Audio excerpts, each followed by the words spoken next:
learning objectives. In this chapter, the user would learn the following in detail. Basics of object-oriented database management systems. Terminology. Understanding of types. Inheritance. Representing logical relationships. Basic interface and class structure. Declaring attributes. Specifying relationships. Adding operator signatures and the complete schema. Basic interface and class structure. The ODL syntax for declaring interfaces and classes is similar to the C++ and Java syntax, but not quite identical. The boundaries of a class or interface declaration, however, are taken directly from C++. We can see the program. Each declaration begins with either the keyword, class or interface to identify which element is being declared. The keyword is followed by the name of the interface or class. By convention, class and interface names begin with uppercase letters. If a class implements one or more interfaces, those interfaces are separated from the class by a colon. We can see the program. When a class inherits from another class, it extends the class. It shows the program. If a class has an extent, you specify the name of the extent in parenthesis following the class name. It shows the program. Combining all of the syntax, the interfaces and classes in the school database have the basic structure. There are 3 major new classes in this version of the database. The grade received class is a composite entity between a student and a teacher. For elementary school students, the relationship represents just a student's transcript. However, for middle school student, there is a second relationship that indicates current class enrollments. There are also 2 types of teachers, elementary and middle school, making it easier to assign elementary students to a single and a middle school students to different teachers for a different subject. Basics of object-oriented database management systems terminology. The terminology of the object-oriented paradigm varies a great deal depending on the specific environment with which you are working. Therefore, the best way to start examining the proposed standard for object-oriented databases is to understand the precise terminology used in the standards documentation. The basic components of an object-oriented database are the object and the literal. An object is the self-contained instance of an entity about which you have been reading. It has some type of unique object identifier, and literal is a specified value such as female or 31. A literal has no identifier. A literal is not necessarily a single value. It may be a structure, a collection of related values stored under a single name. Objects have properties which include both their attributes and the relationships they have with their objects. The current values for an object's properties make up the object's current state. All objects and literals have types. Each type has a specific domain shared by all objects and the literals of the type. Types can also have behaviors. For a type that has behaviors, all objects of the type share the same behaviors. In a practical sense, a type can be a class from which an object is created, an interface, or a data type. For a literal, an object can be thought of as an instance of a type. The things that an object knows how to do or its operations. Each operation can require data as input and may return some value with a known type. A database is a collection of objects that are managed so that they can be accessed by multiple users.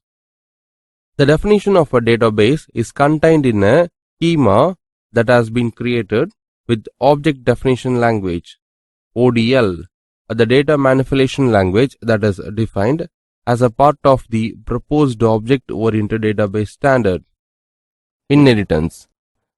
Inheritance is the process by which objects of one class acquired the properties of objects of another classes. It supports the concept of hierarchical classification. For example, the bird Robin is a part of class Flying Bird, which is again a part of the class Bird. The principle behind this sort of division is that each derived class shares common characteristics with the class from which it is derived. In object-oriented programming, the concept of inheritance provides the idea of reusability. This means that we can add additional features to an existing class without modifying it. This is possible by deriving a new class from the existing one.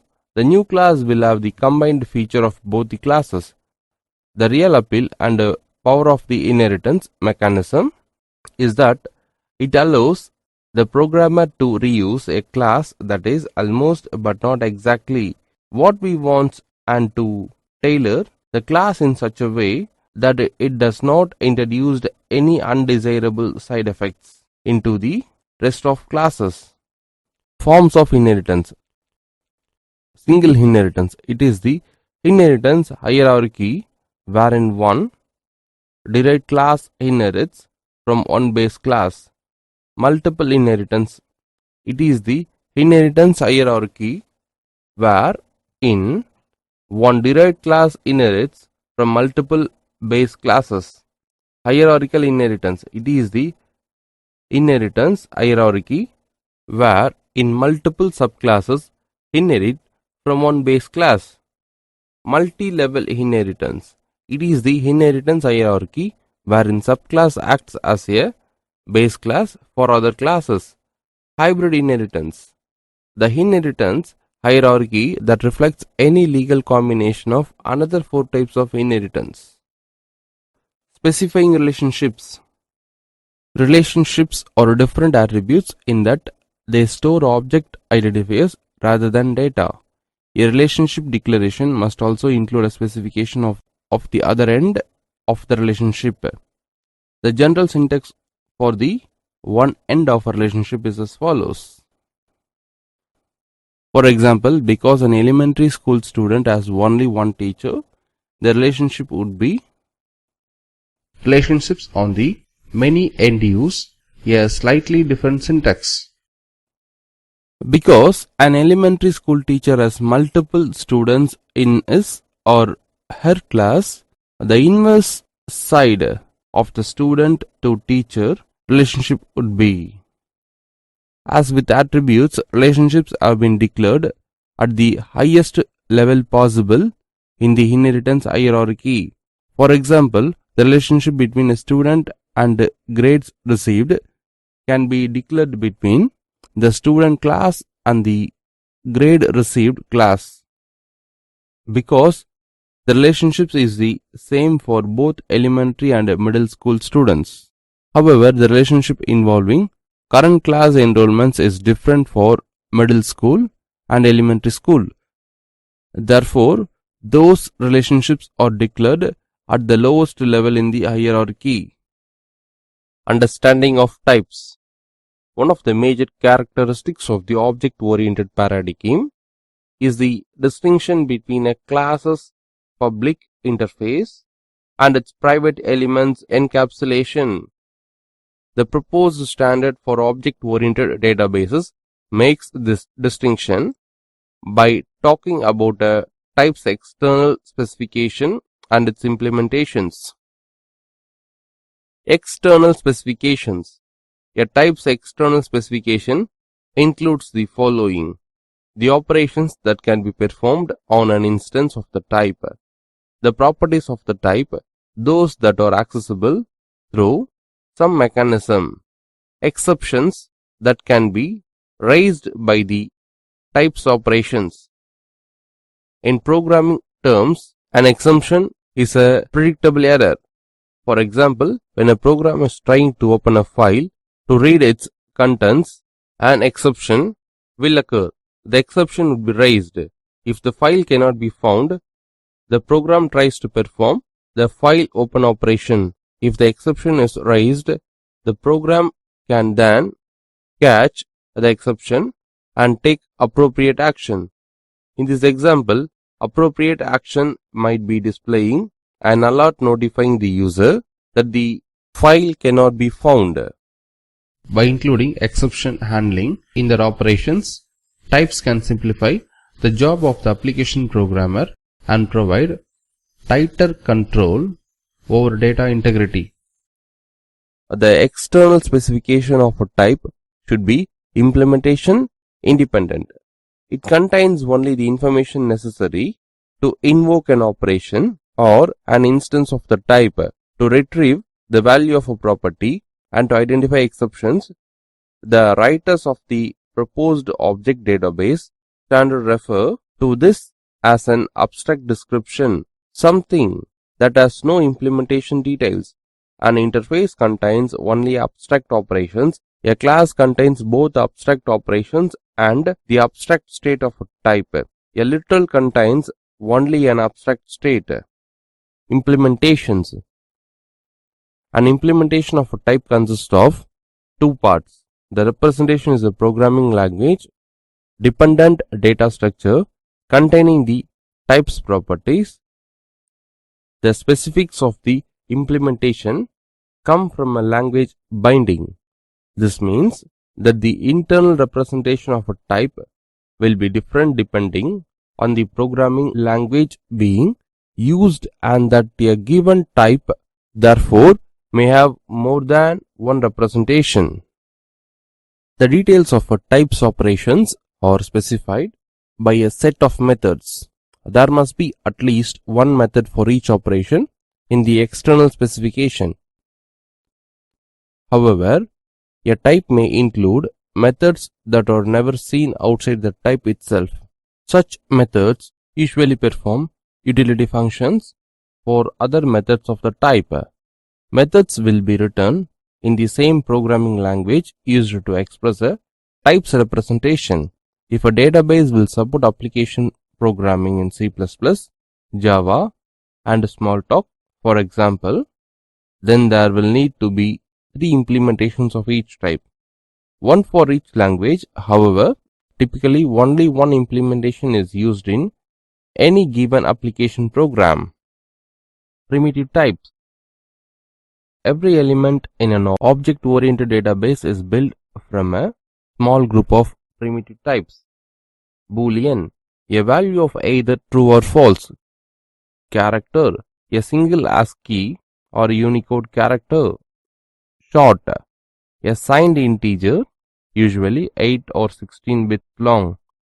Long, a signed integer, usually 32 or 64 bits long. Float, a single precision floating point value. Double, a double precision floating point value. Note, integer sizes and floating point ranges are implementation and machine dependent. Oct, 8-bit storage. String, a string of characters. Enum, an enumerated type where the values are specified explicitly when the type is declared. Any data type. The any type is analogous to using a void parameter in C++ and using the object class as a parameter in Java. From these data types, we can build larger types, both literals and classes, that can be used to build even larger types. Conclusion. In this chapter, we have covered the following in detail. Basics of object-oriented database management systems. Terminology. Understanding of types. Inheritance, representing logical relationships. basic interface and class structure, declaring attributes, specifying relationships, adding operator signatures, and the complete schema.